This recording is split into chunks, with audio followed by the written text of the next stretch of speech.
እንዴት ናችሁ? እኔ እግዚአብሔር ይመስገን በጣም ደህና ነኝ።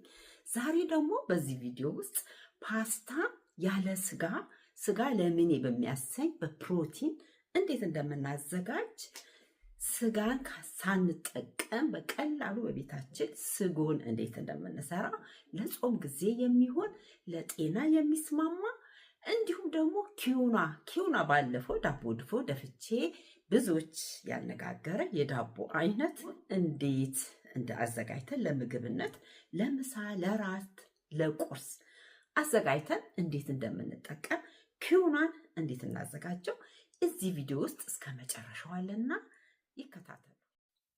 እንግዲህ እዚህ ጋር የምታዩት ሶሱን ወይም ደግሞ ሳልሳውን ለመስራት እዚህ ጋር የምጠቀመው ምስር አንድ የሻይ ሲኒ ምስር ድፍን ምስርን የተጠቀምኩት በደንብ አድርጌ አጥበዋለሁኝ። በደንብ አድርገን እንደዚህ ካጠብነው በኋላ ከዛ በንጹህ ውሃ እንጥደዋለን ወይም እንቀቅለዋለን። ይህንን ጥደን እስከሚበስል ሌላውን ግብአት እናዘጋጃለን። ሽንኩርታችንን፣ ቲማቲማችንን እናዘጋጃለን ማለት ነው። እኔ የተጠቀምኩት እንግዲህ 2 ራስ ቀይ ሽንኩርት እንደዚህ መልኩ ከትፌዋለሁኝ። አከታተፉን እናንተ በምትፈልጉት ሳይዝ መክተፍ ትችላላችሁ። ድቅቅ ማድረግም ትችላላችሁ እንዳስፈላጊነቱ። እንደምታውቁት ምስር ለጤና የሚጠቅም በፕሮቲን የበለጸገ በመሆኑ ለጤና የሚስማማ ነው። ስጋንም የሚተካ የእህል ዘር ነው። አሁን ሽንኩርቴን እንደዚህ ጎረድ ካደረኩኝ በኋላ ሽንኩርቴን እጥድና ሽንኩርቱን ለጋ እስከሚበስል ድረስ ነው የማበስለው። ሁልጊዜ እንደምነግራችሁ ሽንኩርትን ስታበስሉ በጣም ቀይ እስከሚሆን ደግሞ ርር እስከሚል ድረስ ባናበስለው ጥሩ ነው። ለጤናም እንደገና ደግሞ ጥቅሙንም ስለሚያጣ። አሁን እንደምታዩት ምስሩ በደንብ እየበሰለ ነው። ሽንኩርቴን ጥጄ አቁላላለሁኝ። እዚህ ጋር የምታዩት ደግሞ ኪዩና ባለፈው ዳቦ ጋግሬ አይታችኋል። ኪዩናን እዚህ ጋር ደግሞ አሁን ለምግብ ለምሳ፣ ለቁርስ፣ ለራት እንዴት እንደምናዘጋጅ አንድ የሻይ ሲኒ ኪዩናን ተጠቅሜያለሁ። እንደዚህ እንደ ምስሩ በውሃ እጥደዋለሁኝ እንደ ሩዝ ማለት ነው። ምስሩ በስሎልኛል። አሁን ኪዩናም እንደምታዩት ምጥጥ አድርጎ እየበሰለ ነው። ምስሩን ቀቅዬ ሙቅቅ ብሎ በስሎ ወጥቷል። አሁን እንግዲህ ይሄንን ለሳልሳው ወይም ደግሞ ለሶሱ አዘጋጀሁት ማለት ነው። አሁን እዚህ ጋር ኪዩናንም እንደምታዩት እንደ ሩዝ ውሃውን እስከሚመጥ አበስለዋለሁኝ። በሩዝ ፋንታ ይሄንን ብትመገቡ በጣም ለስኳር በሽተኞች ለብዙ ጤና የሚጠቅም ፉል ኦፍ አይረን ፕሮቲን ያለው በጣም የሚጠቅም የእህል ዘር ነውና ኪዩናን እስቲ ጻፉልኝ። ኢትዮጵያ ውስጥ ምን ይባላል? ኢትዮጵያ ውስጥስ ይገኛል ወይ? ስላላወቅኩት ነው። እስቲ በኮመንት ስር ይጻፉልን። አሁን ሽንኩርቱን እንደዚህ አቁላለዋለሁኝ። ዘይት እጨምራለሁኝ። ዘይቱም እንዳስፈላጊነቱ መጠኑ። ዘይቴን ከጨመርኩ በኋላ ነጭ ሽንኩርትና ዝንጅብል አብሮ የተፈጨ የተዘጋጀ 1 የሾርባ ማንኪያ ጨምርበታለሁኝ። እንግዲህ ማጣፈጫ እናንተ የምትፈልጉትን አይነት ማጣፈጫ መጨመር ትችላላችሁ። አሁን ኪዩና እንደምታዩት ደረቅ ብሎ ውሃውን መጥቶ እንደዚህ በስሎልኛል።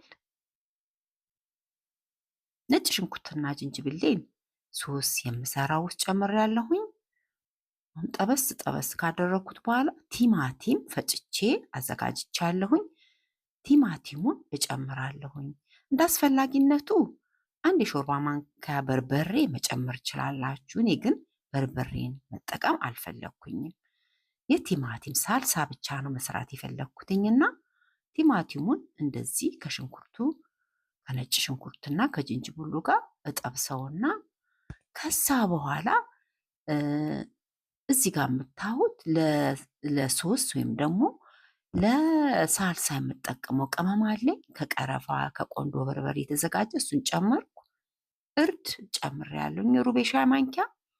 ይህንን አብሬ ያበስለውና ከዛ በኋላ በደንብ ያበሰልኩትን ድፍን ምስር ለመጨመር አዘጋጃለሁ ማለት ነው። ጨው ጨምሬያለሁኝ።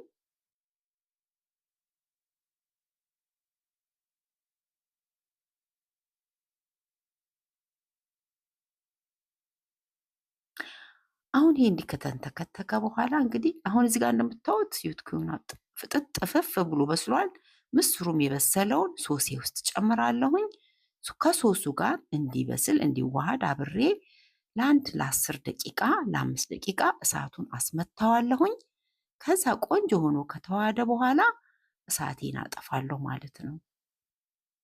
እዚህ ላይ እናንተ የጥብስ ቅጠል ሮዝመሪን የምትፈልጉትን አይነት የማጣፈጫ ቅጠላ ቅጠሎችን ቅመማ ቅመሞችን መጨመር ይቻላል። አሁን እዚህ ጋር መታት ኪዮኗን ለሰላጣዬ መመገብ ፈለኩኝና እንደውም ቀዝቀዝ ቢል ኪዮኗ ጥሩ ነው። እኔ ግን ትኩሱን በአጋጣሚ በችኮላ ትኩሱን ጨምሬ ያለውኝ፣ ግን ቀዝቀዝ ሲል ሰላጣችሁ ላይ ጨምራችሁ አብራችሁ ለባልቃችሁ መመገብ። እዚህ ጋር አሁን ደግሞ ለብቻው 2 ማንኪያ ኦሊቭ ኦይል እንዲሁም ደግሞ ግማሽ ማንኪያ ቆንዶ በርበሬ ጨው ጨምሬያለሁኝ። እሱን ደባልቄ እንደዚህ ከሰላጣ ጋር ደግሞ እንደዚህ ማዘጋጀትና ማቅረብ ትችላላችሁ። እንዲሁም ደግሞ የሰራችሁትን ሶስ በእንደዚህ በኪዩኗ ደባልቃችሁ እንደ ሩዝ መመገብ ትችላላችሁ። በማንኛውም ሶስ ይህንን እንደ ሩዝ መመገብ እንችላለን ማለት ነው። አሁን ሶሱ ወይም ደግሞ ሳልሳው በስሏል። ለሳልሳው ደግሞ የሚሆነኝን ስፓጌቲ አዘጋጃለሁ ማለት ነው። አሁን ቴስቱን ቀምሼው እንዴት እንደሚጣፍጥ ውዶቼ፣ በጣም ነው የሚጣፍጠው። ጤናማው ሩዝን የሚተካ ሩዝን ከመመገብ ይህንን ስፔሻሊ ስኳር ህመምተኞች እንዲሁም ደግሞ ፕሮቲንን አይረንን ማግኘት ለምትፈልጉ ሰዎች ይህንን እህል ብትጠቀሙ ጥሩ ነው ብዬ አስባለሁኝ። በድጋሚ ኢትዮጵያ ውስጥ ካለ እባካችሁ ስሙን ጻፉልን። እንዲሁም በዚህ አጋጣሚ በዛሬው ዕለት ወደዚህ ቻናል የመጣችሁ ደወሏን ክሊክ በማድረግ ቤተሰቤ እንድትሆኑ በትህትና ጠይቃለሁ። አሁን እንደምታዩት ቀስቀስ ካለ በኋላ ባዘጋጀው ሰላጣ ላይ ደባልቄ ኪዩኗን እንደዚህ በሰላጣ እንጠቀመዋለን። ብቻውንም እንደ ቂንጬ መጠቀም ትችላላችሁ።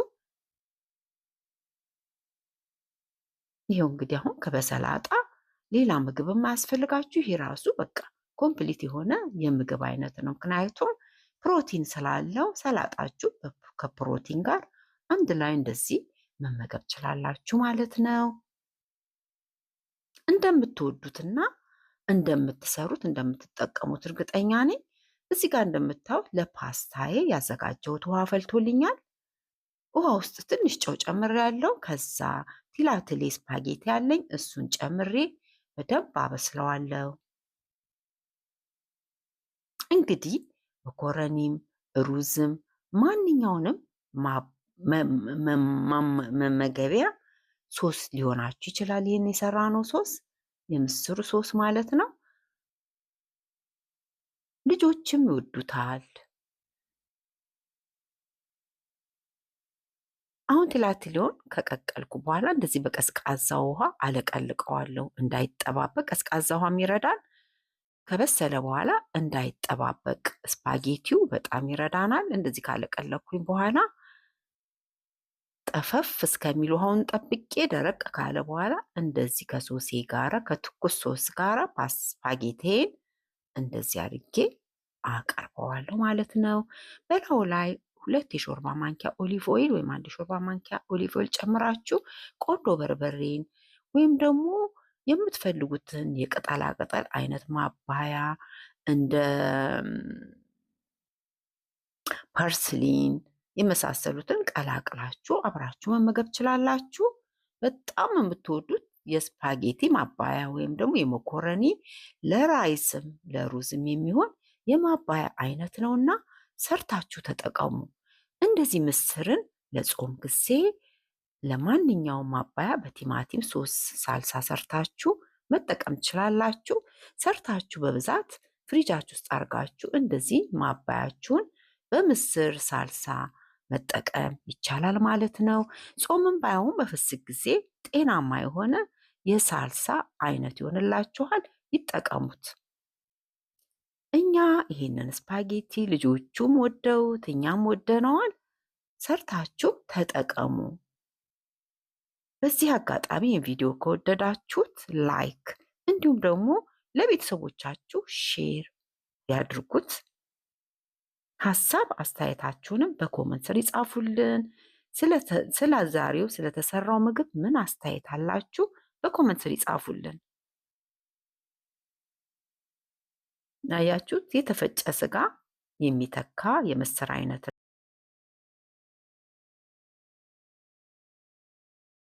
በዚሁ አጋጣሚ ደግሞ ባለፈው በኪውኗ በአጃ በበቆሎ ዱቄት ብዬ በሰራው ዳቦ ላይ ብዙ ሀሳብ ብዙ አስተያየት የሰጣችሁ አላችሁ። በጨዋ ደንብ አስተያየታችሁን የገለጻችሁ ይሄ ለስኳር በሽታ በቆሎ አይሆንም፣ ለስኳር በሽታ ደግሞ እንዲሁ ደግሞ ሶሞሊና ለስኳር በሽታ ተጠቅሜ ጠቅሞኛል፣ ለእኔ ችግር የለውም ብላችሁም የገለጻችሁ ሀሳባችሁ በጨዋ ደንብ የገለጻችኋሉ። አንዳንድ ኮመንት ግን ያየሁትኝ የሚገርም የጨዋነት የሌለው ሪስፔክት የሌለው ለሰዎች ሰርተው አንድ ነገር ሲያቀርቡ ኮመንትና ሀሳብ አስተያየታችንን መስጠት ያለብን በጨዋ ደንብ አስተያየታችን መግለጽ እየተቻለ አንዳንዶቹ ገብታ አንድ ኮመንት ገብታ የመጀመሪያ ምንድን እንዳለች ታውቃላችሁ? በቆሎ መርዝ ነው፣ እንዴት መርዝ ብሉ ብለሽ ታቀርቢያለሽ ብላ የጻፈች አስተያየት አይቼ ወዲያውኑ ብሎክ ያረኳት። ብሎክ። ከመቼ ወዲህ ነው በቆሎ መርዝ የሆነው እንዴ? ስንት ሀገር እኮ በበቆሎ የሚተዳደር፣ እኛ ጤፍ እንደምንጠቀመው በቆሎን በቋሚነት የሚተዳደሩ ብዙ የአፍሪካ ህዝቦች እንዲሁም ደግሞ አውሮፓ ውስጥ ብንገልጽ ደግሞ ጣሊያኖች በጣም በቆሎን በተለያየ ምግብ የሚጠቀሙበት የእህል አይነት ነው። እኔ ጎረቤት አለች ጣሊያናዊ ጎረቤቴ ብዙ ጊዜ ምግቧ በቆሎ ነው። በቆሎ ከመቼ ወዲህ ነው መርዝ የሆነው? መርዝ የሆነው ከመቼ ወዲህ ነው? እኛስ በገጠር አካባቢ ያሉ ህዝቦቻችን በብዛት በቆሎን የሚመገቡ ስንት ህዝብ ነው ያለው አይደል እንዴ? በቆሎ መርዝ ነው ብላ እህቴ በጣም አሳዝናኛለች። አስተያየት እንዲሁ በደፈናው መርዝ ነው ይገላል ከማለት በቆሎ ይሄ ጥቅም ያለው ይሄ በሽታ ያመጣል፣ ለእኔ አልተስማማኝም፣ ወይ ደግሞ በቆሎን አውጥቼ ሌላውን እህል እጠቀማለሁ ብሎ ሀሳብ መስጠት ይቻላል። ግዴታ እኮ አይደለም። እኔ ይሄን በቆሎ አድርጋችሁ ተጠቀሙ ሳይሆን እንደ አስፈላጊነቱ በቆሎን ትታችሁ ኪውኗንና የአጃውን ዱቄት ሁለቱን ብቻ ማዘጋጀት ይቻላል። በቆሎን አቮይድ ማድረግ ትችላላችሁ። ይሄ ዳቦ የጋገርኩት ለስኳር በሽተኞች ወይም ለበሽተኞች ብቻ ሳይሆን ማንኛውም ሰው ሊጠቀመው የሚችለውን እህል ነው፣ ግብአት ነው የከተትኩትና በዚህ ዘዴ ደግሞ ማንም ሰው ተጠቅሞ ዳቦ መጋገር እንደሚችል ነው በእኔ ሀሳብ ለመግለጽ የፈለግኩት። ለስኳር ህመሜ ጥሩ አይደለም ለምትሉ ሰዎች ደግሞ በቆሎን አቮይድ አውጥታችሁ አጃና ኪውኗን፣ ዋናው ፖይንት ኪውኗ ዳቦ መሆን እንደሚችል ነው የኔ አገላለጽ። ለዳቦ መገልገል እንደምንችል ብዙ ጥቅምም እንደምናገኝበት ለመግለጽ ስለፈለግኩኝ ነው። በቆሎ መርዝ ነው፣ መርዝ እንዴት ብሉ ብለሽ ታስተምሪያለሽ ብላ የጻፈች ወንድ ትሁን እህት ሴት ትሁን አላቅም የጻፈ ኮመንት ወዲያውኑ በብሎክ ነው ያሰናበትኳል። ምክንያቱም ወገኖቼ አንዳንድ ጊዜ ሰዎች ሰርተው በሚያቀርቡላችሁ ሰዓት ስህተት ባለ ጊዜ ያንን ስህተት ልክ እንደ ኃጢአት ኮመንት በምትሰጡበት ጊዜ ሰዎችን ልታደናቅፉ ወይም ደግሞ ሰዎች በእናንተ ኮመንት በእናንተ ሀሳብ የሚያቆሙ ስራቸውን አስባችሁ ከሆነ እኔ ስራዬን አላቆምም። እኔን የሚያደናቅፈኝ አንድ ኮመንት የለም። ይህ ከመስራት ስራዬን ወደኋላ አልልም። በእንደዚህ አይነት ብዙ ሰዎች ስራቸውን አቆመው ከዩቲዩብ የተወገዱ በጣም ብዙ ሴቶች እህቶች አሉን። ብዙ ከነሱ መማር እየቻለን በኮመንት በመጥፎ ኮመንት ሰዎችን አበሳይታችሁ ስራቸውን እንዳይሰሩ ከዩቲዩብ እንዲወጡ በኦንላይን ሀሳባቸውን እንዳይገልጹ የምታደርጉ በጣም ብዙ ባለጌዎች አላችሁ። በዛው ልክ ደግሞ 90% ደግሞ የጨዋ ልጅ ነው። በ10% ሰዎች ሌላው ሊሰደብ ስለማይችል 10% ወይም 5% የማትሞሉ ባለጌ ሰነፎች አላችሁ። በየኮመንቱ እየሄዳችሁ የሰዎችን አስተያየት ጥፋትን ወይም ደግሞ ስህተትን በመፈለግ ለዛች ለስህተት ቶሎ ኮመንት፣ መጥፎ ኮመንትን የምትሰጡ እናንተ ባለጌዎች፣ ከባለጌ ሰነፎች ናችሁ። ሰርታችሁ ማትበሉ፣ ሰርታችሁ ማትገለገሉ፣ ሰው ሲሰራ የምትበሳጩ፣ ሰው የሰራውን የምትቃወሙ ተቃዋሚዎች፣ ባለጌዎች፣ ሰነፎች ብያችኋለሁ። 5%። ሌሎቹ ማወቅ ይፈልጋሉ፣ መማር ይፈልጋሉ። በዛ ላይ አስተያየታችሁ በጨዋ ደንብ ነው። ጄሪዬ ይሄ ቢሆን ጥሩ ነው፣ እንደዚህ ቢሆን ነው፣ ቴንኪው ይህንን ስለሰራሽ አፕሪሼት አድርግሻለሁ፣ ይህንን ስላቀረብሽልን ብሎ ሰው አፕሪሼት አድርጎ ከዛ በኋላ ይሄ ቢሆን ይሄ ጥሩ ነው፣ ሀሳብ እንገላለጻለን፣ መልስ እንሰጣጣለን። መማማር ማለት ነው። እኔ ፐርፌክት አይደለሁኝም፣ ፐርፌክት ሆኜ አይደለሁም። እኔ ተስማማኝ ያልኩትን ነው ለእናንተ ሰርቼ የማመጣው።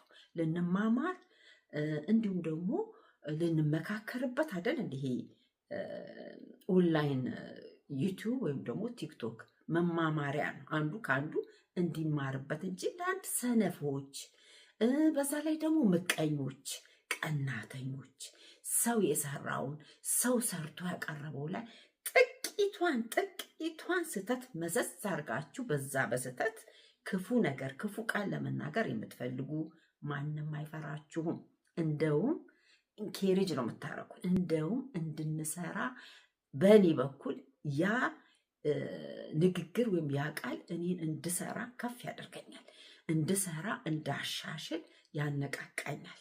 ግን ስትመክሩ በንጹህ በቅንነት በመልካምነት ምክርን ብትሰጡ ደንብ ንግግራችሁን ብታስቀምጡ ኮመንታችሁን ተቀባይነት ይኖረዋል። ቆሎ መርዝ ነው፣ ሰው ይገላል። እኔ በቆሎ የት ሀገር ሰው እንደገደለ አላቅም።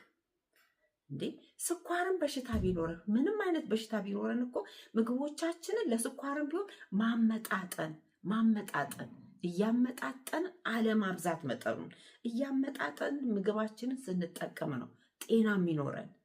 ሁሉን ነገር አቮይድ አድርገን ሁሉን ነገር አትብሉ ተብሎ አይደለም። በመጠኑ አስተካክላችሁ መመገብ። አሁን ሶሞሊና የሚስማማው የስኳር በሽተኛ እንግዲህ አለ። በኮመንት ስም የጻፈች አንድታችን አለች። ለሁሉ ሰው አንድ አይደለም። ለሁሉ ሰው ሁሉ ነገር ለጤናችን። አሁን ወተት የሚስማማው ሰው አለ፣ ወተት የማይስማማው ሰው አለ። ቅቤ የሚስማማው ሰው አለ፣ ቅቤ የማይስማማው ሰው አለ። ለጨጓራው ለምሳሌ ምስር በልቶ የሚታመም አለ፣ ምስር በልቶ የማይታመም ጤነኛ ሰው አለ። ስለዚህ የሰውነታችን ባህሪ አውቀን የማይስማማንን አቮይድ እያደረገን የሚስማማንን መቀበል። በዛ ላይ ደግሞ ሁሉን ነገር አመጣጥነን እንጠቀም። ምግብ እያመጣጠንን ከተጠቀምን ጤናማ ነው የምንሆነው። አለማብዛት፣ አንዱን እህል አለማብዛት፣ አንዱን ነገር ብዙ አለመብላት። ትንሽ ከሁሉም ነገር አድርገን ስንመገብ ጤናማ ቆዳችን ጤናማ ይሆናል። አከሳሳችን ጤናማ ይሆናል። ሉዝ ዌት ስናደርግ ራሱ በመጠኑ አመጣጥነን የምናደርግ ከሆነ ከሁሉም ከጤናም ከግሪኑም ከአትክልቱም ከፍሩቱም ከጥራጥሬው የምናደርግ ከሆነ ጤናማ በሆነ መንገድ እንከሳለን። አለበለዚያ ጉዳትም ይመጣል። ጠቅላላ ስናቆም አንድ ነገር ጉዳታችንም በዛው ልክ ይሆናልና እባካችሁ ሰው ሰርቶ ሲያቀርብላችሁ ያንን የተሰራውን ምግብ መጀመሪያ አፕሪሼት ከዛ በኋላ እዚህ ጋር ይሄ ቢሆን ይሄ ነው፣ እዚህ ጋር ተሳስተሻል፣ እዚህ ጋር እስቲን ቼክ አድርጊው። ብዙ ጨዋ ሰዎች አሉ እንደዚህ የሚመክሩ። ያንን አክሴፕት እናደርጋለን። በስድብ በኃይል ቃል ባልሆነ ነገር የምትናገሩ ሰዎች ግን ብሎክ ነው የምትደረጉት። ብሎክ ትደረጊና ከዛ በኋላ ቁጭ ብለሽ ታይኛለሽ። መልስ ግን መጽሐፍ ግን አትችም። እንደማትቺ አድርጌ ነው ማሰናበትሽ። ስለዚህ የትኛውን ፔጅ ላይ ሄዳችሁ ስትጽፉ በስነ ስርዓት ጻፉ። አንድ ነገር ስትጠይቁ ራሱ እባክሽ ይሄንን ነገር ስሪልን፣ ለእኔ ብቻ አይደለም ለማንኛውም ሰው እባክህን ይህንን ነገር ብታደርግልኝ ጥሩ ነው፣ ብትሰራልኝ ጥሩ ነው፣ ይህን ነገር ብታቀርብልን ደስ ይለናል፣ እባክህ ጨምራችሁ። አንዳንዶቹ ዳቦ ጋግሪልን፣ እንጀራ ጋግሪልን። ይሄ አይብ ነውር ነው። ፕሊስን እባክሽ ዳቦ እስቲ ጋገርሽ አሳየን፣ እባክሽ እስቲ ወጥ ሰርተሽ አሳየን ስትሉ ኢንተረስቲንግ ነው። በቃ ጥያቄያችሁ በጣም ኢንተረስት ይሰጣል። ዲሲፕሊን የሚባል ግብረ ገብ የሚባለው ነገር እኮ እኛ ሀገር ነበረ፣ ተምረን ያደግነው እኛ ግብረ ገብ። በቤተሰቦቻችንም ግብረ ገብን እናውቃለን። ቤተሰቦቻችን ስርዓት አድርገውን ያሳደጉን። እኛ ደግሞ ያንን ስራ ጥለነው በቃ በሄድንበት ይሄ ነፃነት አለ፣ መጽሐፍ እንደፈለግን እንችላለን። ስንጽፍ እንደኔ አይነቱ ፔጅ ግን ያንን የጻፍሽውን አላስቀምጠውም። ወዲያው ነው ብሎክ ማረግሽ፣ ወዲያው። ለምን? በስርዓት ሀሳብሽን አልገለጽሽም፣ በስርዓት አልጻፍሽም፣ በስርዓት አልጠየቅሽም። ስለዚህ ያንን ሀሳብ ወዲያው ነው ማሰናበተው። ወዲያው ብሎክ አረግሻለሁ። ታይኛለሽ ግን ኔክስት ታይም መጻፍ አትችም፣ መሳደብ አትችም፣ ምን ሌላ ትርፍ ቃል መናገር አትችም። አንዳንድ ሴቶች ደግሞ በአንድ ኮመንት ተስፋ ቆርጠው ስራቸውን አቆመው የሚሄዱ የሚጠፉ አሉ። እኔ ግን እበረታለሁ፣ ጠነክራለሁ፣ ታጠነክሩኛላችሁ። ስለዚህ ብዙ ጊዜ መጥፎ ኮመንት የምትሰጡ ሰዎች ወንዶችም ሆነ ሴቶች ምቀኝነት አለባችሁ፣ ኮምፕሌክስ አለባችሁ። በቃ ሰዎች መልካም ነገር የሰሩትን ማፍረስ የምትፈልጉ እናንተ እነዛን ሰዎች መሆን የማትችሉ እነዛን ሰዎች መሆን ፈልጋችሁ መሆን ያልቻላችሁ ሰዎች ናችሁ። በየኮመንቱ በየሰው ፔጅ እየሄዳችሁ መጥፎ ቃልን የምትጠቀሙ እናንተ መሆን ያልቻላችሁ ቀናተኞች፣ ኮምፕሌክሳሞች፣ ምቀኞች ናችሁ። በማንኛውም ፔጅ ላይ እየሄዳችሁ ክፉ ቃል የምትጽፉ ስፔሻሊ የምትሳደቡ እግዚአብሔር ይመስገን እኔ ጋር ብዙም ተሳዳቢ የለም። ጨዋ ተመልካቾች ነው ያሉኝ። ግን አንዳንድ ጊዜ መታችሁ መርዝ ልትጥሉ ስትፈልጉ ያንን መርዛችሁ ከነናንተው መርዛችሁ አሰናብታችሁና ሌላ ጊዜ ቆጭ ብለሽ ታይኛለሽ።